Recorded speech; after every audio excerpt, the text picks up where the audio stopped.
All right, so we're diving into Chinese mythology today. Ooh, fun. And, I was looking over the research that you sent me Yeah. about this Queen Mother of the West. West Xu Wangmu. And the Queen Mother of the West. Yep. It's just, she's fascinating. She is a fascinating figure. There's so many different Absolutely. aspects to her. They are. And I think it'd be really interesting for us to kind of deep dive into that Let's do it. and explore, what makes her such a powerful and enduring figure. Yeah, because she's been around for a long time. Yeah, and she's still relevant. Absolutely. She's still very much present in a lot of East Asian cultures. Yeah. But particularly, she's hugely influential in China. Yeah. And she's been around for a long time, Yeah. as you said. So we should talk about her origin. Yeah. Where does she even come from? Well, that is a great question. Yeah. Because she predates a lot of the Sort of crystallized religions that we think about. Wow. When we think of China, like Daoism. Okay. She's actually much older than that. Wow. And a lot of scholars think that she's rooted in interesting. prehistoric beliefs about powerful goddesses in the West. Okay. So she was like a goddess of the West. yeah, well, I mean that's where the name comes from, Right. the Queen Mother of the West. Okay. And so and she had this sort of So like a geographic. geographic, but also like Okay. the West That was a lot. symbolically, yeah. The West is often associated with like death and the setting sun and things like that. Oh, interesting. So she's connected to some very, very Wow. ancient and primordial beliefs. So, but how did she go from being this, like, kind of, Yeah. goddess of death and setting sun to like, Right. this figure that's associated with immortality? Yeah. So that's really the fascinating part, right? Yeah. Is how she evolved. Okay. And this is where Taoism comes in. Okay. Because Taoism, as you know, is very focused on Yeah. longevity and harmony with nature and achieving a kind of transcendent state. Yeah. And so the Queen Mother, she gets absorbed Oh, wow. into that belief system, Okay. and she becomes associated with... So she takes on those characteristics. She does. She takes on those characteristics. Okay. She becomes the one who holds the elixir of life. Right. That was something I wanted to ask you about Yeah. because that's like one of the most, I think, famous things about her. Totally. It is. Right. It's her most probably sought-after attribute. Right. Right. That she has the secret to immortality. Yes. The elixir of life. And it's a potion, right? Well, yeah, it's generally depicted that way. Okay. we don't know exactly, but Sure. a magical elixir. But the idea that, she can grant this eternal life. Yeah. Why is that such a captivating idea, do you think? Well, I think on one level, Yeah. it's just this very human Okay. desire to overcome our limitations, Right. To live forever. to live forever. Yeah. Yeah, to cheat death, essentially. Yeah. But within Taoism, Okay. I think it has a slightly different connotation. So it's not just about Right. living forever. It's not just about the physical immortality, right? So what is it about then? It's about achieving a kind of balance Okay. and harmony with nature Right. and a state of transcendence Okay. that goes beyond the physical realm. So it's more of a spiritual Yeah. kind of. It's more of a spiritual kind of immortality. Okay. Interesting. Yeah. So even, like emperors. I mean, emperors were obsessed with this. Really? Oh my gosh. They were like trying to find Oh yeah. her elixir They would send emissaries out to try to find the Queen Mother to get the elixir. to get the elixir of life. Yeah. That's amazing. It was a huge So what do you think was going on like Yeah. in their lives or in Chinese society That's a great question. that made that Yeah. like so important? Well, I mean, you have to think about the historical context, right? Right. Imagine the pressures Yeah. of ruling a vast empire. Yeah, it's a lot of pressure. The constant threat of war, the weight of responsibility. Right, all those burdens. All those burdens Yeah. contributing to this, Yeah. longing for a life Yeah. free from such burdens, Yeah. So it's like, yeah. So it's a very human It's a very human desire. desire. Yeah. Okay, interesting. And I think the Queen Mother kind of embodied Yeah, that possibility escaping that. of escaping those burdens. Yeah, okay, interesting. Yeah. And she's also Well, she's got a lot of friends. she's very well connected. Very well connected. I mean, she hangs out with the Dragon King. Oh, yeah? Taishang Lao. She's like the All the social butterfly of the heavens. Yeah, she's got all the connections. She does. So, can you remind me again? Yeah.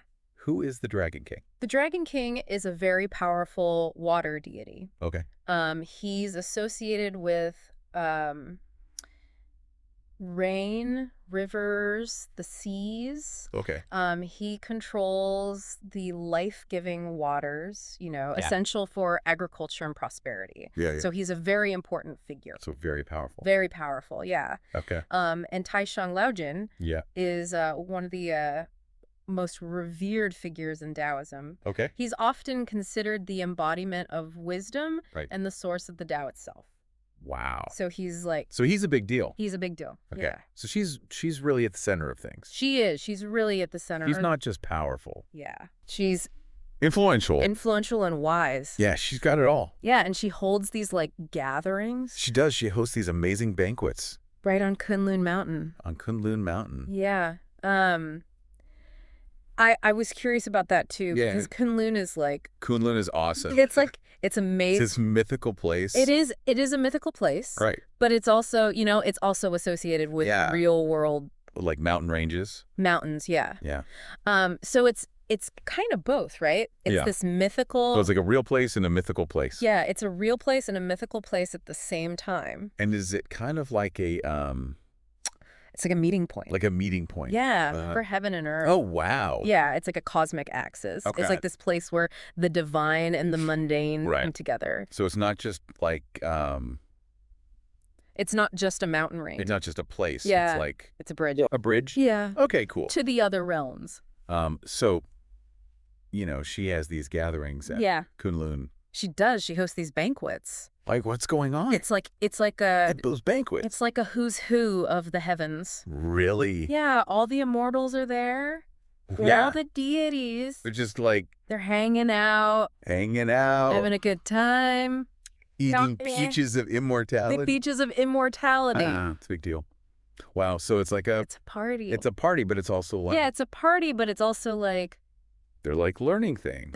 there's knowledge being imparted. Yeah. There's, Wisdom being shared. wisdom, teachings. So she's kind of like a mentor. She is. She's like It's like gods. she's a mentor, she's a teacher, she's Wow. a guide. That's amazing. She's pretty cool. And then her influence Yeah.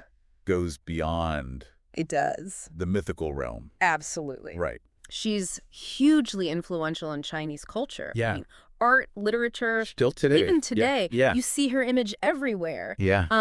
For example, there's this famous painting Oh yeah. called The Queen Mother of the West's Peach Banquet. Okay. And it depicts this, grand feast Yeah. that she hosts for the gods. And it's this beautiful illustration of her role as this facilitator of divine communion. Wow. And that image has really resonated Yeah. through the centuries.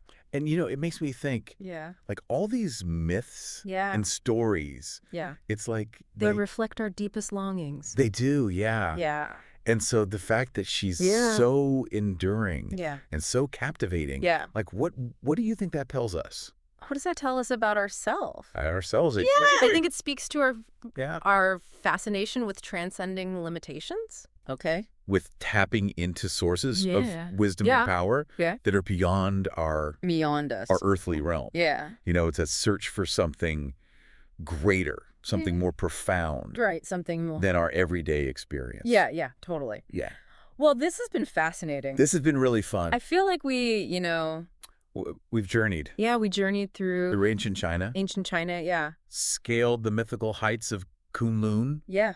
We've been to Kunlun Mountain. We hung out with the Queen Mother. We did. We met the Queen Mother of the West. We got some peaches. We had some peaches. Hopefully. Hopefully. Yeah, hopefully. We got a little taste of that elixir. Yeah, a little sip. A little sip. Yeah. And one thing that you mentioned Yeah. in your research Yes.